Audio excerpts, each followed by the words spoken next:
Meaning, when people look at you, even they don't have bad intention. They don't have bad intention. But they have good feeling. But Satan can play around this good feeling into us. Make us feel so proud of who we are. Yeah. Now, that feeling is bad. Because if anybody will praise us for whatever we have, immediately if you hear the praise, the minute you hear the praise, it is highly recommended, bring the praise back to Allah. Rabbana lakal ham. Example. Remember Allah. By remembering Allah, you protect yourself from the ain. People can praise us, no problem. You cannot stop the praise of people. They like you, they praise you.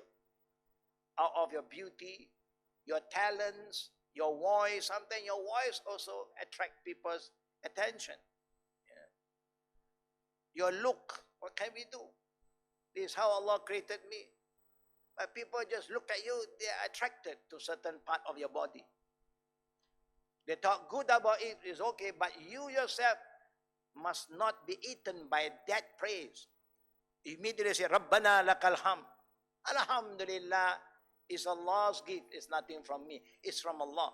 Then you protect yourself from the ain. And that's how you protect yourself. Yeah? If anything were to compete against Qadr, it would be the evil eye. And this is because Allah permit it to happen. Yeah, if Allah do not permit, nothing can happen. The Prophet remind us, if Allah will protect you, and all the nations are united to destroy you and cause you harm, nobody can destroy you because you are under Allah's protection. But if Allah is not there to protect you, every single person can cause harm to you. Yeah. Even darkness can cause harm to you. Even an insect can cause harm to you if you are not being protected by Allah Almighty. Just to tell us how powerful Allah is and how important we should always ask Allah for protection. Don't ever overconfident with what you have. Many things happen in our life because of our overconfidence and our carelessness. That's why Islam is here to remind us. Protect yourself. Number two, there are things that Allah make means or causes for other things. If the means are satisfied, the end result follow. And Allah's Qadr include both means and ends. It specified that an end will happen because its mean will not or will be fulfilled, or that its will not happen because its mean will not be fulfilled. Everything that you do from the beginning, I think you have a plan. You plan what you have to plan. And then when the time comes, if Allah will, because of the plan that you have done, then it happens. And it will happen in the good way. But if you don't plan, Allah also can make it happen. But when it happens, you may have some other issues because you did not plan. Like your journey. When you want to travel, people who are well organized, they start to throw things in their bag. Anything they remember, throw first. Anything they remember, throw first. You start to plan. You know how long you want to stay in a country, especially December, a lot of people who like to travel, those who are well planned, they start to throw things now. But those who last minute, yeah, somebody like to do everything last minute. Also no problem, but if you have a checklist ready. But sometimes we record the checklist here. Then we assume, I think, okay. Suddenly, when you arrive at your destination, you open, I missed something. Have you experienced that before? Yeah? Or always we experience that. I think normally those who are well organized, they don't have that problem. And they know they will bring some scissors, they will bring some nail clipper, they'll bring this and that. Then Alhamdulillah.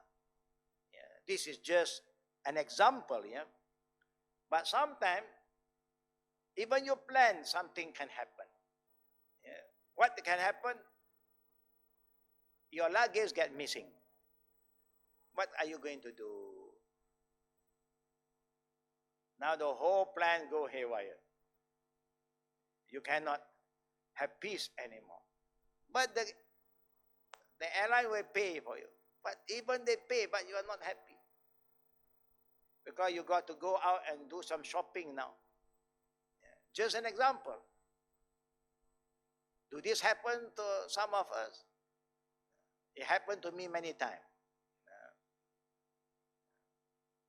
I don't know why, but Allah knows best sometimes.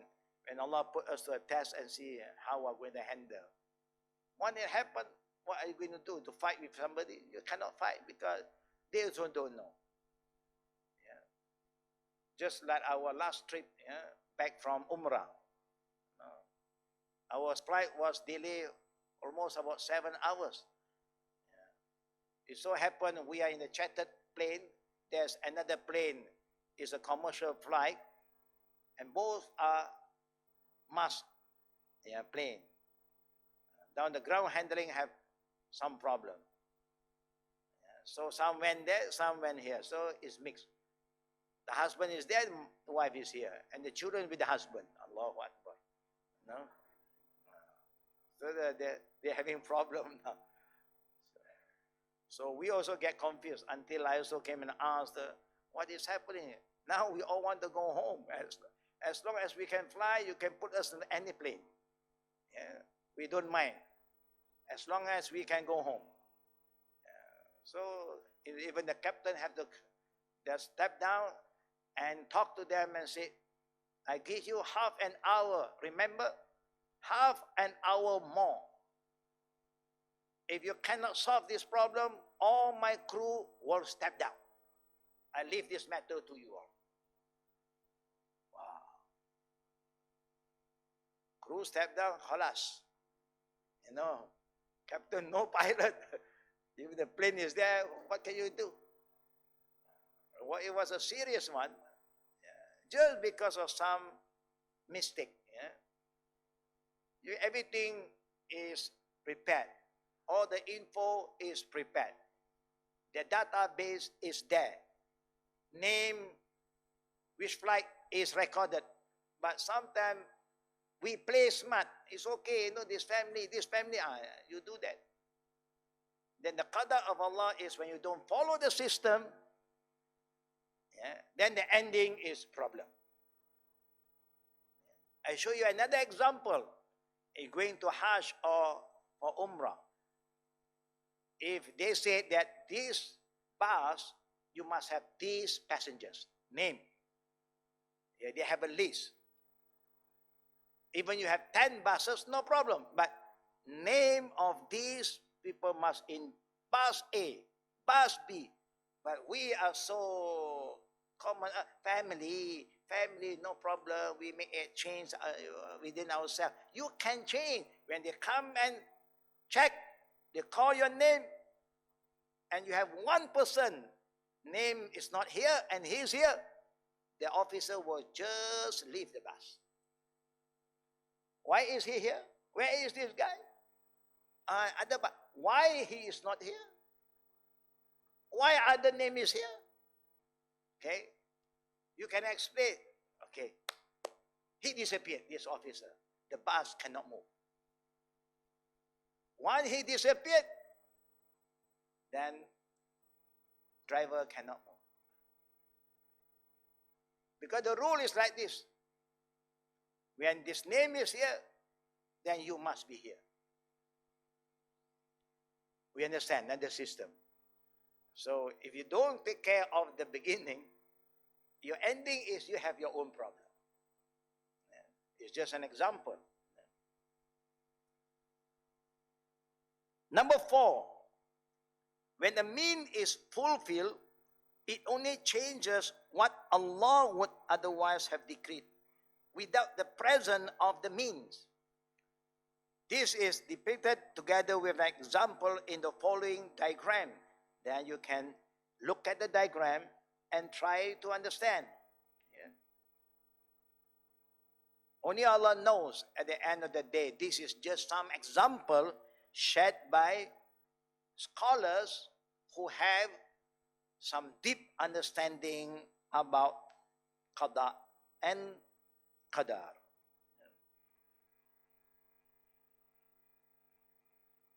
I will say it about the number 5. According to some ulama scholars, Allah does not tell the angel all what will happen.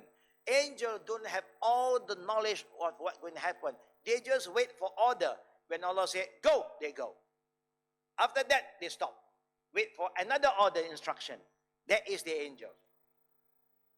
For us, if you are given instruction, we have option. No. For the angel, no option. One instruction given, they will act upon it. After that, they stop. Wait for the second instruction. The angel are very obedient to Allah. They never do more than what Allah wants them to do. We human, we like to do more always. Yeah. Because we like extra. Yeah. We forget that sometimes extra is bad. Extra sugar, no, it's not good. Extra salt, all the extra. Yeah. It's not good. Yeah. It's dangerous. That means you cross your borderline. Yeah. This is just an example. Yeah. Now, what is happening to us. So, their record may initially contain information that will later change to agree with what is in the Lawhi Mahfuz.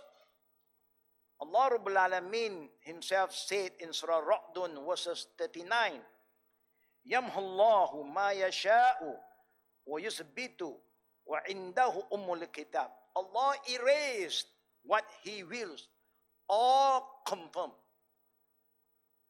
Now these two things is very important. Everything we do based on these two. The Shahada have no meaning. When we make Ashhadu an la ilaha illallah, have no meaning. If you don't have one to deny, to erase, the second to confirm. Two parts. The one simple Shahada is divided into two parts that is very, very important. You cannot say, I believe in Allah, but in the same time, you want to believe in other than Allah. That's why it starts with La ilaha nafi. You have to erase, you have to deny. I don't believe in any other gods from today. Before Allah, you may believe in so many gods. You may believe in so many kind of things that is happening in your life. I think this stone bring luck to me. We have all this lucky. So many lucky number, lucky day. So we depend on luck. So many luck. Where the Muslim don't believe in luck. They believe in Qada and Qadr. The non-believer have nothing to hold on Qada and Qadr, so they rely on luck. So lucky is not in the Islamic calendar. Not in the Islamic dictionary, no. We believe Qada and Qadar. But we are so used, lucky, huh? You are lucky, huh? I'm lucky, huh? Lucky, huh? It's not like that. Qadar. Finish. You close the chapter. Yeah? So, you said La ilah. When you erase all the other belief, all the other gods and deities, clean everything now you empty yourself, your mind, your heart, everything is empty, and then you confirm only illallah. Then your shahada will have meaning. Then you will feel different. Then you know you are a changed person. You are no more attached with other things. Khalas. You cannot, yeah, I want Allah on and off. One night, I call on the cross. No, no. Once a while, I will use another means to communicate with Almighty to get what I want. I go to the graveyard. You can go to the graveyard and give salam and make dua for them. Don't go there to ask them to make dua for you. They just can't. They are helpless. Even when you visit the grave of the Prophet, your duty is give salam, khalas. You don't have to wait for him to respond to. Just salam. When you don't receive the response, Assalamu alaikum, Assalamu alaikum, don't do that. Just one salam, khalas. Yeah. You don't have to wait for any response. It's your duty to pray for them. Yeah. This is just as an example. Yeah. If you have a good friend, a very, very good friend who's close to you, and he specialized in this or that, when you have any of this problem, when he was alive, you always go to see and get some advice. He gives you some, everything fine, alhamdulillah. Now he's dead. Can you still go to him? Hey, doctor, you know we are good friend. You remember me? No, I having this problem again. Can you give man some, some medication? You see what's going to happen? Nothing can happen to it. It's wrong. So Allah erase what He wills. Or He confirm. He have all the right to do that. All the changes belong to Him. And with Him is the mother of the book. وَإِنْدَهُ أُمُّ الْكِتَابِ. And with Him, yeah, He take care of the Ummul Kitab in Lawhi Mahfuz. Yeah. But can anything change? The Prophet ﷺ did mention nothing deflect the decree like supplication, and nothing extend the lifespan like kindness to parent.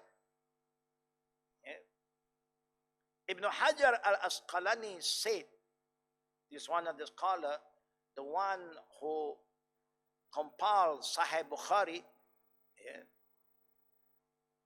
whatever is part of Allah preceding knowledge cannot change.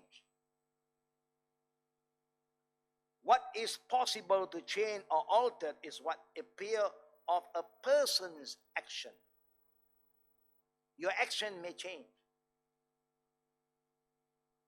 But whatever Allah ordained will not change. But your action, you are supposed to do this in this way, you change in another way. Yeah. You are supposed to travel by this transportation, suddenly you make the last change. From taking a car, you change to flight. All this, we can make changes. Yeah. It is possible that this relates to part of the knowledge of the guardian's angel who are in charge of a human erasing or reconfirming. May happen to this knowledge, such as increasing or decreasing the lifespan, but it is not possible to erase or reconfirm what is in Allah's knowledge. We do not know. The problem is, who knows that you are going to die in 70 years? No one knows. Who knows that you are going to die in 71 plus? No one knows. It's ghaibiyah. Our age, our lifespan is ghaibiyah. But Allah will make you have the feeling. You feel good because you are doing all the good things. Even your life is still the same, but you feel that you have a longer life. Because you saw some of your friends one by one drop. But you are still there. 40, bye-bye. 45, bye-bye. You still keep on going strong. Yeah, bye-bye, you go. Move another 5 years. Wow. You feel it. I have long life. Sometimes it's just a risky. Allah can give you the same risky. You got 50 ringgit and that person have 50 ringgit. But their 50 ringgit is not been blessed. It will just go up. spend. Your 50 ringgit can last you 2 days. Why? Because your 50 ringgit plus barakah, plus blessing. Their 50 ringgit, no blessing, just 50. So after you spend 1, 2, 3, 4, 5, it be balance 0. But this 50, enough. I spend 15 today. I spend again 20 tomorrow. I still have 15. Have you experienced that sometime? Some people have just little money, but they still have some money with them. Sometimes we have 1,000 ringgit. Something happened. You put your phone in your pocket, pull up your phone, the 1,000 ringgit drop. And you, alhamdulillah, you only remember your phone. You don't remember the notes inside your pocket. This happened to me yesterday. That's why I can say to you. But alhamdulillah, because there are 2 brothers sitting in front of, waiting for the flight. And they also my friend. Immediately they came to me. Then they remind me, alhamdulillah. And that is mine. There's some barakah with the money. If no barakah, khalas. Somebody can just come near you and just step on it and thinking that is his. Thing can happen anytime. So who planned this? I didn't plan to throw money. I planned to take out my handphone. But happened the money want to get stick in the handphone. Sometimes this happen. So don't blame who steal your money. Nobody steal your money. It's just Qada that no more barakah, not yours anymore. But if yours, you see what happened. There's somebody who will remind you. There's somebody is there to come and inform you. Oh, something that you drop. Alhamdulillah. Yeah? All these are very important for us to have the belief of Qada and Qadr. So it's not possible to erase or reconfirm what is in Allah's knowledge because none of us know. Leave it to Allah Rabbul Alameen. But when it happened, the ending of what we want, we just have to accept this is part of Qada and Qadar and move forward. Yeah. The example that we want to share again, brothers and sisters, page 148, number 1, a particular person's lifespan may be 50 years under normal condition. If he is kind to his parent, his lifespan may be increased to 70 years. Thus, the mean of kindness to the parent caused the possible lifespan to increase to the recorded lifespan.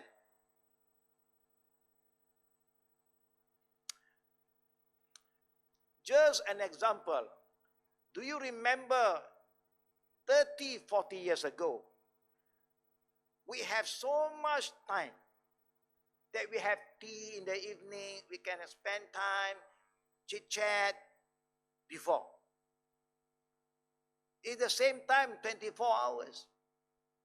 But that time, you have free time. You can sit down, tea and kueh moi, alhamdulillah. Today, do you have time? But time is still the same, 24. You see, the barakah is gone. That's why the Prophet did mention there will come a time, a year is just like a week. It's fly and it's gone. 2019 is going to go. Suddenly you're in 2020 already. You were planning before to do something 2019, gone. Because the blessing is gone. And that's why Allah always said, Wal asri innal insan lafi khusr. Allah swear with time, majority of the people are loser. It's not that the time is getting shorter, it's because the blessing is gone. We misuse the time. I remember all of us have a lot of things to discuss, to chit-chat before, because we don't have this smartphone to disturb us. Today, we don't have time to talk to everyone now. Do you agree with me? We all know, we all are in the same boat. What can we do? Everything is so easy. No more blessing. So we have to understand that the Qadr of Qadr is there, but we feel different.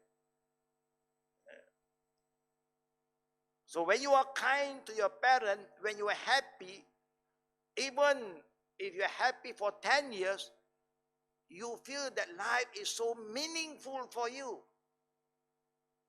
But if you are suffering for 5 years, you feel life is really hell for you. But just 5 years. But 5 years I'm suffering. 10 years. But 10 years I'm happy. There's sort of different, yeah.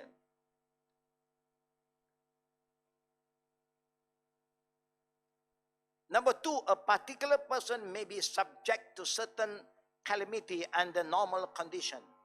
If he supplicates to Allah, make dua, he may be spared from that calamity. Does the mean of supplication cause the possible calamity to be deflected in the recorded al-Qadr of Allah Rabbul Alameen? Yeah, Allah just move you. I just saw, people sent me a video clip this morning. Maybe it's shared to all of you too.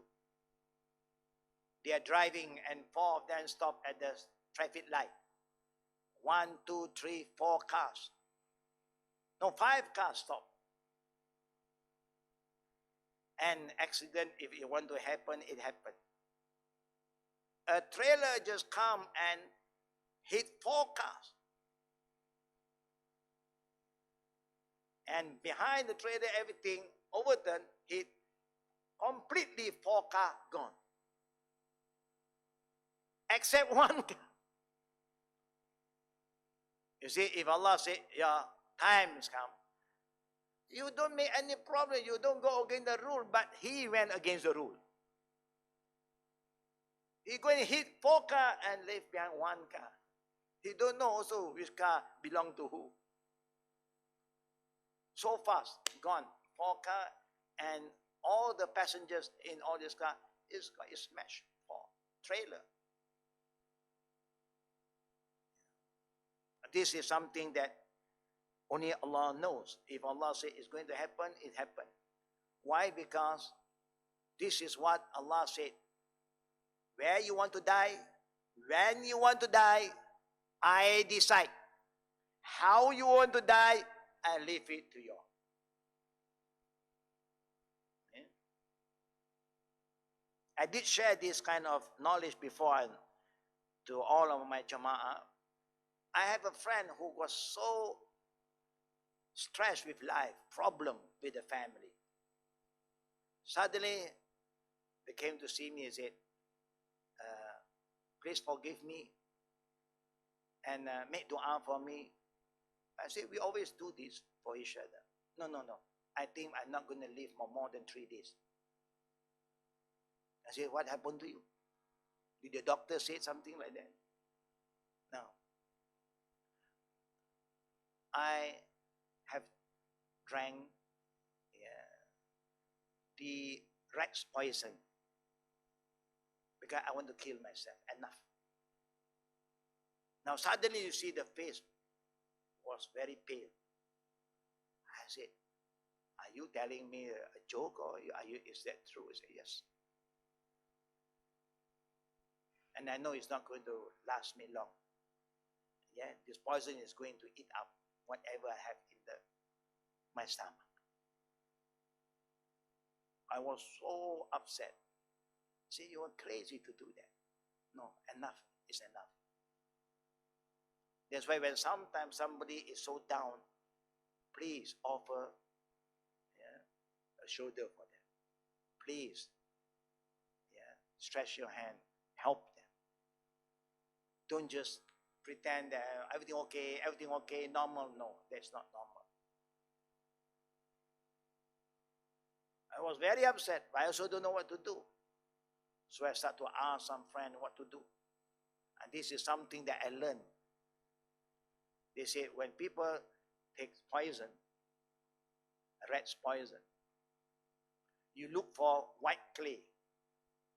Look for white clay, and you get the banana tree. Yeah. You just cut one of the banana leaf. The stem there you get, squeeze the liquid, and coconut water. Coconut water, white clay, you squeeze to get the water from the white clay, and also the banana trees. You mix and drink. And it worked. And that person survived until today. If Allah said no, and something going to work, it work. It's just a clay. For us who do not know, what is this? Yeah. But if Allah want to heal, see, coconut water have a lot of benefit. Yeah. That's why if the dogs also got poison, you should break coconut, let the dog drink. It do help. Yeah, to cut the poison. Yeah. Today maybe they have other means, wallahu alam. But that was how many years ago? 25 years ago. Something want to happen, it can happen. Number 3, a more common example is that eating is a mean to survival. If a person cannot find anything to eat, he starves to death.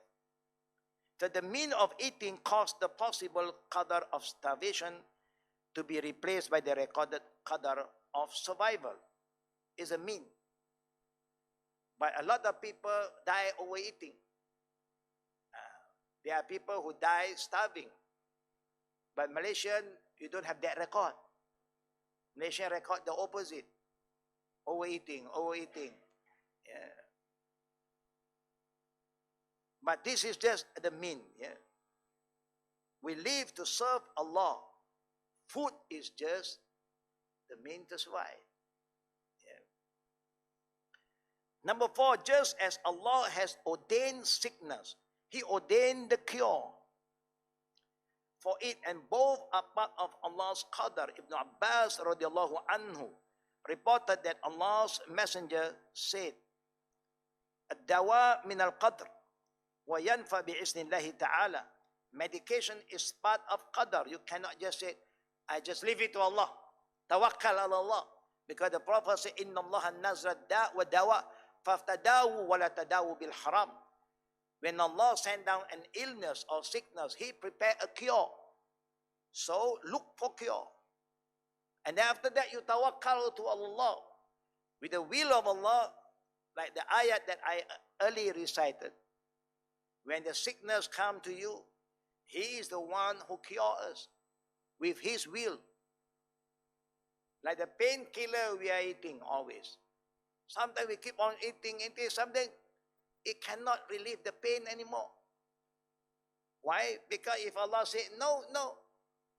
If Allah say yes, yes. Remember what I shared earlier about Moses. One day Moses was having stomach pain, very severe stomach pain. He asked Allah for help, and Allah commanded him to go to the desert and look for a tree and pluck the leaf of the tree and consume, and immediately, instantly, stomach pain gone.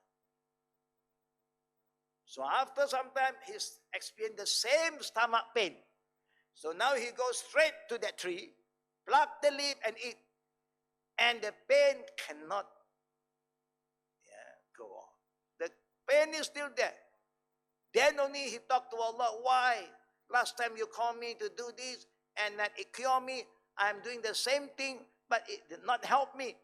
Allah said to Moses, last time you asked me. I am the one who called you to go to look for this tree and pluck the plant.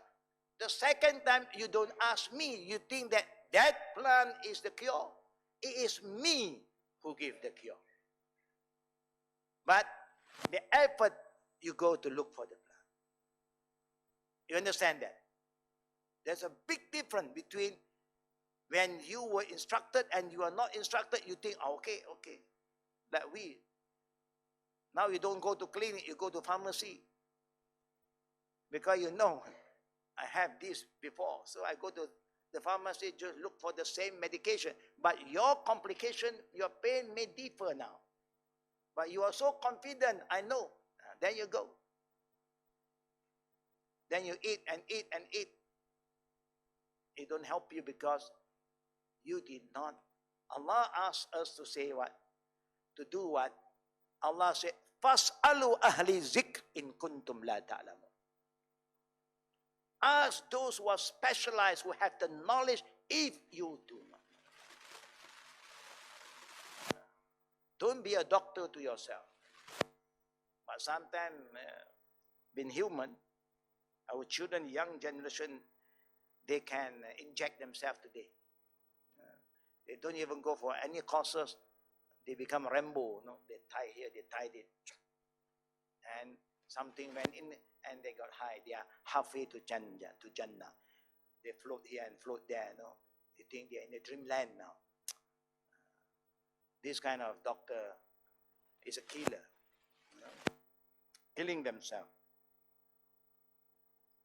Commenting on this and other similar texts, Ibn Qayyim al-Zawji rahimallah said, some people think that seeking treatment does not benefit a person because it has already been destined, part of Qadr, whether or not he will be cured. Since sickness happened by Allah's decree, they think that it cannot be changed or stopped.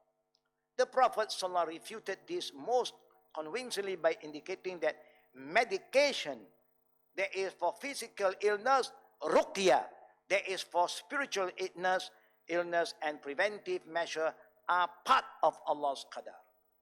And none of them violated it. Rather, His Qadr can be changed by His Qadr, from good to bad. That is what Omar decided, not to go into an area that has been affected by a virus. You say, are you afraid of Allah's Qadr? No. I am just moving from one Qadr to another Qadr. The bad Qadr to the good Qadr. Yeah. And it's very important. Ruqya is allowed. But the best Ruqya, we do Ruqya to ourselves. You eat your own medication. Yeah. The medicine is there, you eat by yourself. You cannot say, I'm having stomach pain, the doctor give me some tablet, you eat for me, and niyat for me. No. You have to eat your own medicine. Yeah. But Ru'ya always use Quran and the hadith of the Prophet. You don't go to the spiritual doctor. Spiritual doctor, before you want to see them, they have problem already. When you see them, they put more problem to you. Yeah. You have only one gene actually in yourself. One gene. When you see a Bomo, he plus 2-3 genes. Well, see, so many genes inside you. Now, you get confused. You only know there's one gene inside me. But he add more gene. And now to cure the extra gene, you have to come to me. So sometimes they just change the gene. I chase your gene out, I put my gene in. And you have to come back to me. So you get involved in shirk at the end of the day. That's very dangerous. Yeah. But ru'ya by yourself, recite Qul huwallah, Qul afala, Qul a'udhu bin nas, Ayatul Kursi, all this, Fatiha, this is what recommended by our Prophet. Just recite. But if you want to recite any special ru'ya, you must have dalil. No dalil, you don't have to fix. Just do what the Prophet recommend. Because ru'ya is spiritual healing. And Allah did mention, وَنُنَزِّلُ مِنَ الْقُرْآنِ مَا هُوَ الشِّفَاءُ وَرَحْمَةُ لِلْمُؤْمِنِينَ. Quran was revealed as a healer and a mercy for those who believe. But you must have that belief when you recite the Quran. Number one, what that you can attain, brothers and sisters, if you want to know whether your heart is responding to the Quran or not, is very easy. Everybody is reciting the Quran, but how do you feel? Do you feel different when you recite the Quran? Do you feel different? When you get angry with somebody, can you recite the Quran? When you are upset, can you recite the Quran? Why? Why? Because you are thinking about that problem. You don't like that person, why must you think of him? Cut him off. He brings more pain, more bad memory. Just cut him off for a while. Allah said, Allah bi zikrillahi tatma'inul qulub. Allah is telling us, He is saying, by remembering Allah, reciting the verses of Allah, your heart will attain peace. So, when you recite the Quran, there's no peace, you know something is wrong with your heart. The heart that responds to the verses of the Quran is a shifa. It brings you a lot of calmness. Suddenly you feel so relaxed. Alhamdulillah. Then you know your heart is okay. Now you have something to check about your heart now. Yeah. Anytime you have problem, recite the Quran. How you feel. Sometimes you just get people call you, recite the Quran. No. Why must I recite the Quran? You recite the Quran. We recite. Control ourselves. And Allah promised, because Quran is a healer. Yeah.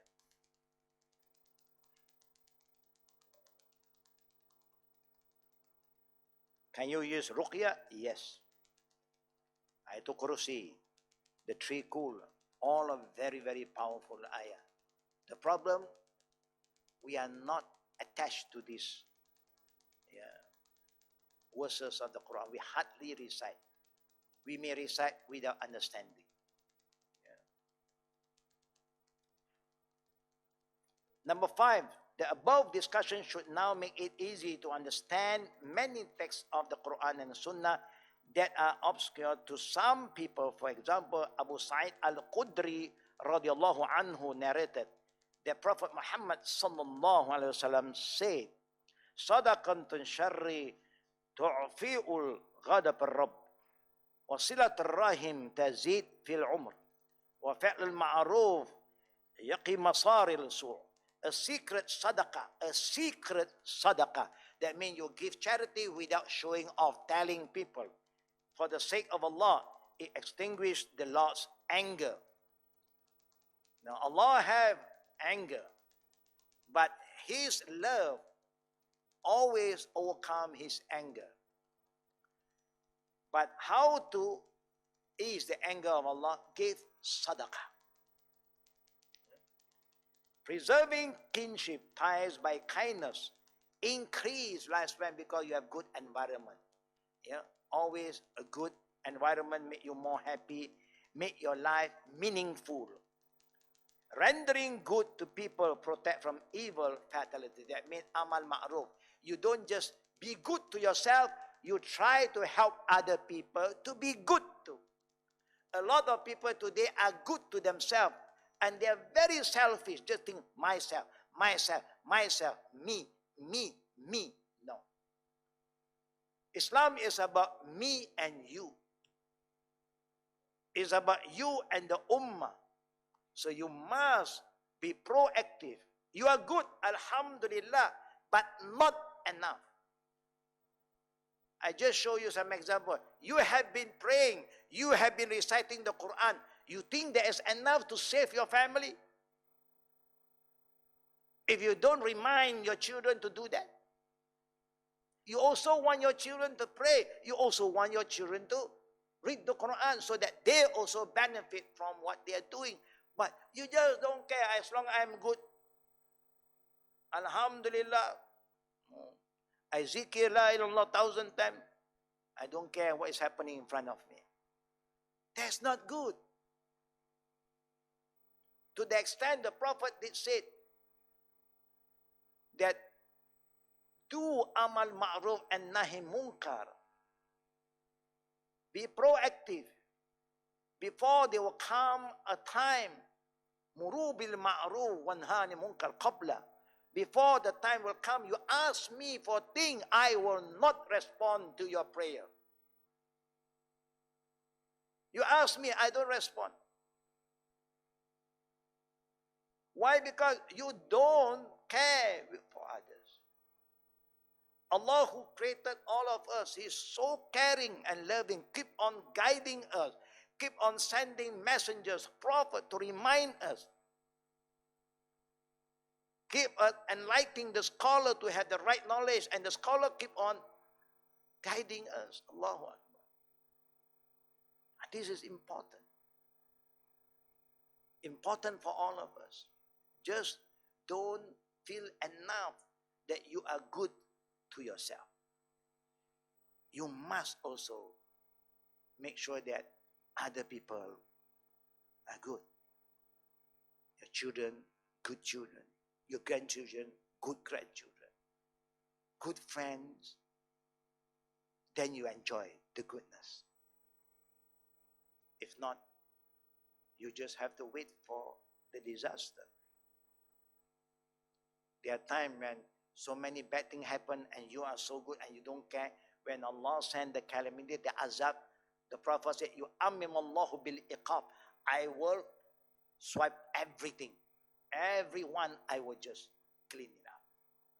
But if those who are doing their work, Allah will send signals, sign, move, move. Suddenly you are out from that area and the azab come in. Because we have done your job. It's like Lut informing his people, don't keep on doing all this reward kind of thing. It's wrong. They have done their job and they don't want to respond to his call. So when the angel was sent to remind him, move, leave this place because the azab is going to come down. So you have to do what you have to do. And may Allah save us, save our children. Ameen. Brothers and sisters, for those who are traveling, because we are all busy in December, and by this Saturday we're moving to Langkawi for the International Youth Camp. So the coming Wednesday, there's no class. This Saturday, Sunday also, there's no class because we will be spending some time with the teenagers. Yeah? Just to make sure that our teenagers have the right understanding about what is freedom. That is our topic for this year camp. So if there's only one question, we open for Q&A. Fadal. Only one question today. Yes, boy. Pass it to the boy. Alhamdulillah. Assalamualaikum, Ustaz. Walaikum salam wa rahmatullahi wa barakatuh. I'm going to ask, why do angels transform into a form of man and not woman when they meet prophets? Again. Why do angels transform into a form of man and not woman when they meet prophets? Alhamdulillah. Why? This is our generation. Yeah? Why?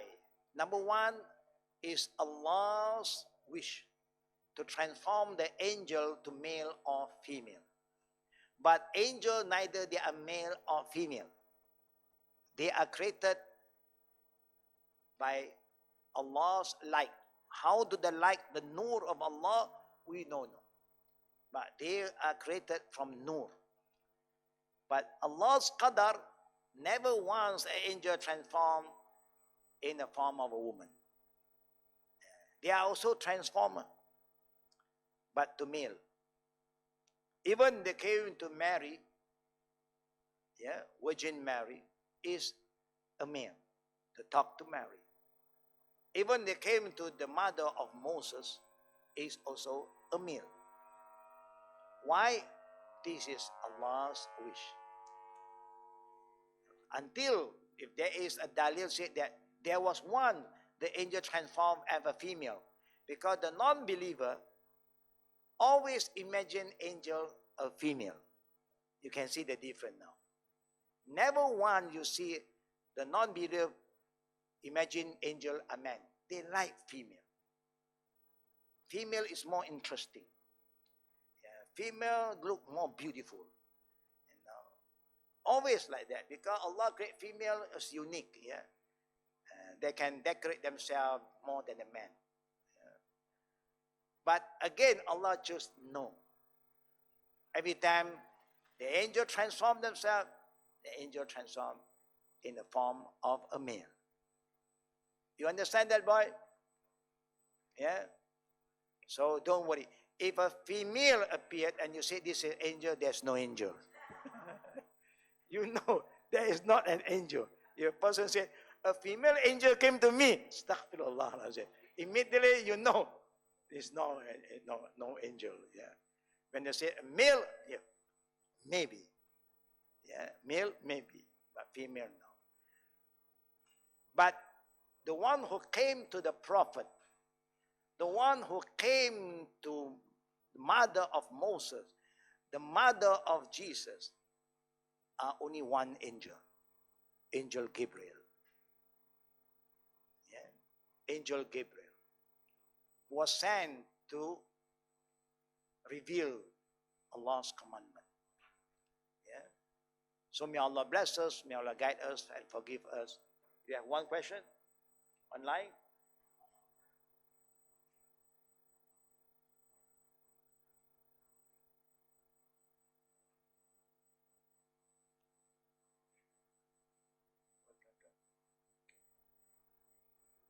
Okay, we can extend Q&A because Salat Janazah is being extended to 2:30.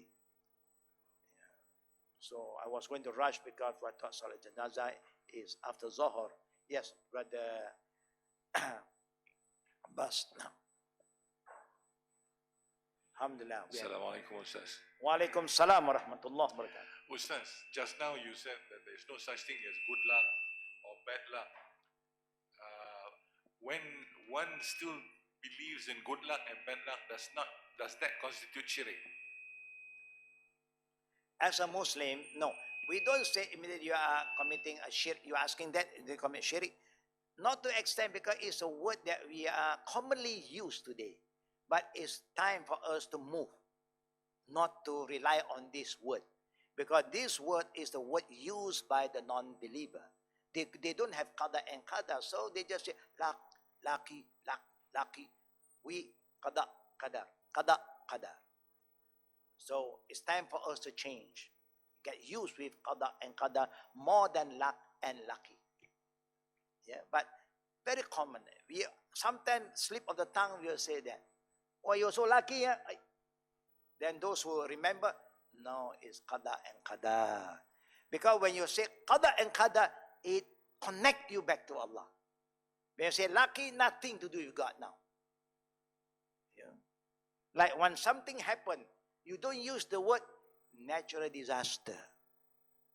That's wrong. There's no natural disaster. Everything happened with the Qadr of Allah. Qada and Qadar. That's how it goes. Sometimes we are so confused because the term now been used by other people and they are exporting it to us, and we seem to be responding to all these un-Islamic terms without realizing it destroy our iman bit by bit. To the extent now we don't talk about Qada and Qadar. This is part of iman. Example. Naam. You have something to ask online? Sister Nadira said, Assalamualaikum Sheikh. Walaikum salam. Thank you for your knowledge. My father is gaining money from haram. Sometimes we are obliged to use his money. Is our dua still accepted? According to our Prophet sallallahu alaihi wasallam, he said, "Inna Allah taib la yaqbalu illa taib." Based on the earlier hadith, that a man came to the Prophet, a traveler, and the Prophet did mention the dua of a traveler is powerful and will not be rejected. So this man was a traveler, and then he kept on raising his hand up to the sky and say, Ya Rab, oh Allah, give me this, give me that. But he don't experience that Allah is responding to his prayer. So he asked the Prophet, he was confused. You see, the prayer of a traveler is powerful, but I have been raising my arm high up and asked God Almighty to give me this, that. But I don't feel that Allah is responding to my prayer. So the Prophet looked at this man. Allah gave him the knowledge about what have happened to this man. So he said, how can Allah respond to your prayer when you raise up your hand high and say, oh Allah, this and that, when your ta'amukum haram, sharabakum haram, walibasukum haram. When your food is haram, your drink is haram, your dress is haram. This got this Arab traveler more confused. What haram? I'm eating like how you eat all the halal meat. I'm drinking all halal drink. I don't take intoxicated drink. No. I'm drinking jubba like how you dress. Like we wearing abaya is Islamic. Cover my aura. Then the Prophet said, the meaning of this hadith is you may dress halal dress, but the money that you gain to buy this dress is from haram income, haram resources. You may eat Kentucky Fried Chicken, not Kentucky, proper time don't have Kentucky. Example, yeah. You may order Kentucky Fried Chicken, but the money that you pay for the Kentucky Fried Chicken is from a riba money, rasuah money. So Kentucky chicken become ribawiyah chicken. McDonald's become Raswan McDonald. That is the meaning. So if a person know that the father is giving haram money, you have the right to remind your parent in a good manner not to be rude. If he insists, you don't use that money to eat, to drink. If you know, but if you do not know, it's not your fault. Yeah, it's like when a not yet Muslim gives you some donation. You can accept. You don't get asked, hey, where do you get this money, mister? I just got lucky draw. And then you have problem, don't ask.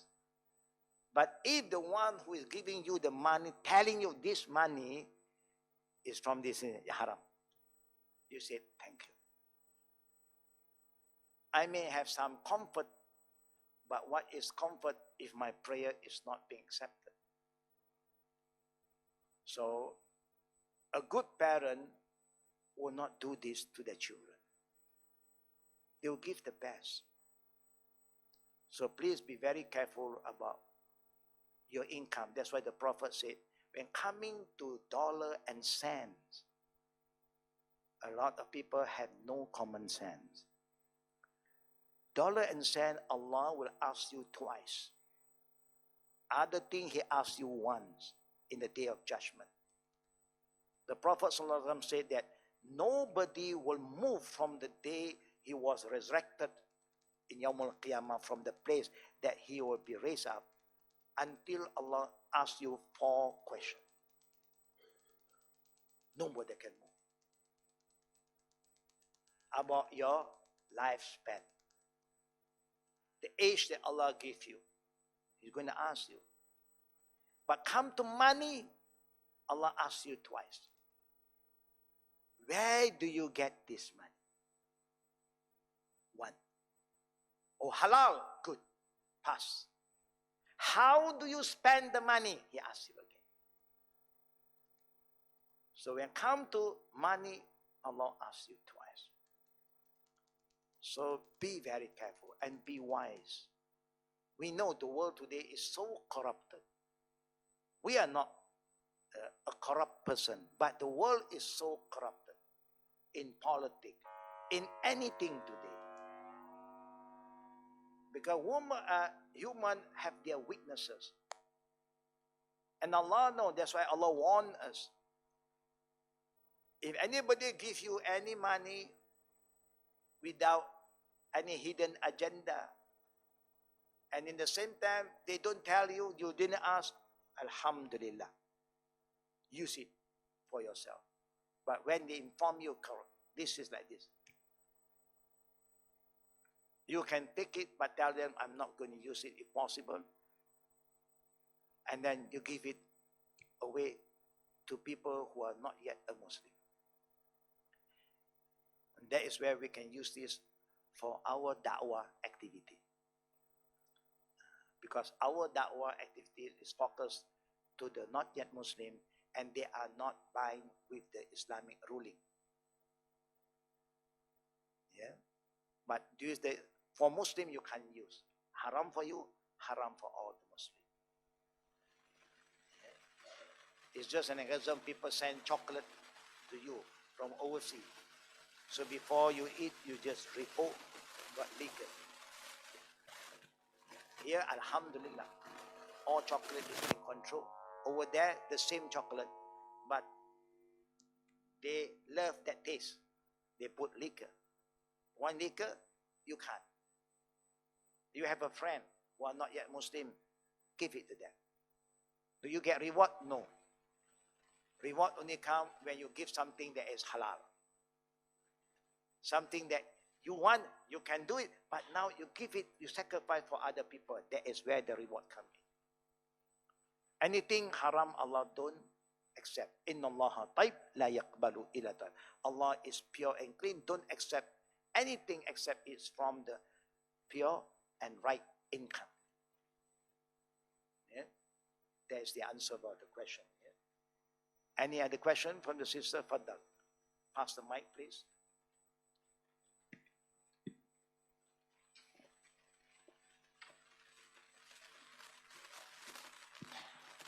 Assalamu alaikum, Sheikh. Walaikum salam wa rahmatullah wa barakatuh. To ward off the evil eye we were discussing just now, you said if anyone praises us, we should say Rabbana lakal hamd. Is that correct? Yeah, as long as you say something relate to Allah, just to protect. Okay, Alhamdulillah. Or sometimes you're worried that he's trying to,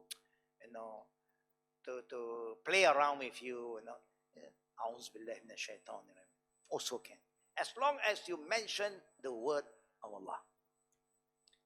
Can we also say, Masha Allah, la quwwata illa La hawla wa la quwwata illa. La hawla wa la quwwata La hawla illa wa billah. la quwwata illa.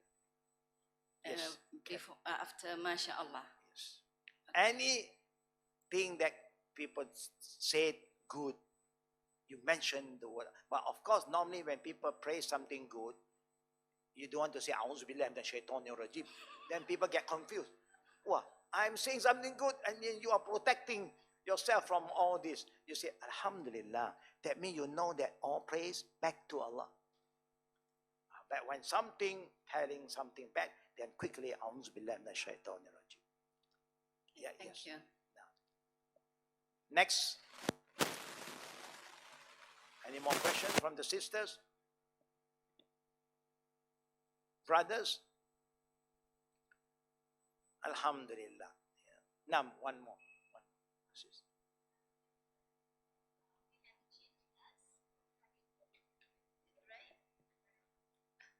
Just now you mentioned that we have a jinn in us. Yes. Can you explain on that? Yes. please? Allah in the Quran informed us that every one of us have a qarin.